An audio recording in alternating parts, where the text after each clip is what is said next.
Пријатели, добар ден и од мене уште еднаш. Добродојдовте во новата рубрика и епизода од Утринска на Телма, прашање и одговори со Јосиф. Како што и најавува самата рубрика, името ми е Јосиф, презимето ми е Дамјанов и денеска имаме неколку прашања на кои што може да одговараме.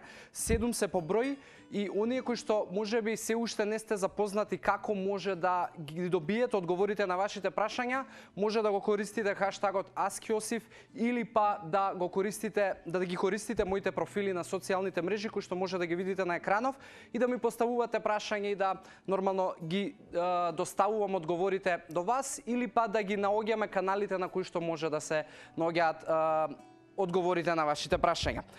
Денеска, бидејќи имаме 7 прашања, ќе почнеме одма. Б со точка Анастасија 4.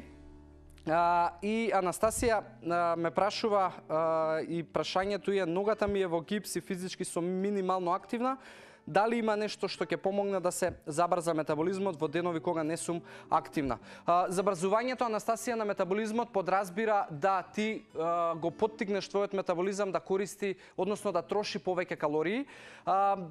Физичката неактивност не е толку проблем колку што може да биде исхраната врз метаболизмот, затоа што 80% од севкупниот резултат отпаѓа на исхрана, 20% на физичка активност. Нормално е дека не можеш да се мотивираш и да си речеш ајде ќе го победам јас гипсот, затоа што едноставно тоа е ситуација од која што треба време да помине додека ти се опоравиш. Затоа, за да го зачуваш твојот метаболизам со оптимална работа, јас би рекол да едноставно си ја зачуваш и оптималната исхрана, да имаш редовни оброци, да имаш добар поедок, да имаш доволно вода, она што јас константно го зборувам.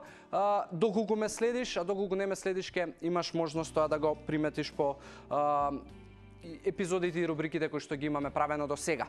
Како и да е, метаболизмот се забрзува на начин највеќе со 80% исхрана и таму најди многу повеќе фокус за многу повеќе детали, затоа што не знам како ти изгледа денот, слободно може да то комуницирам и да ти одговорам приватно во порака.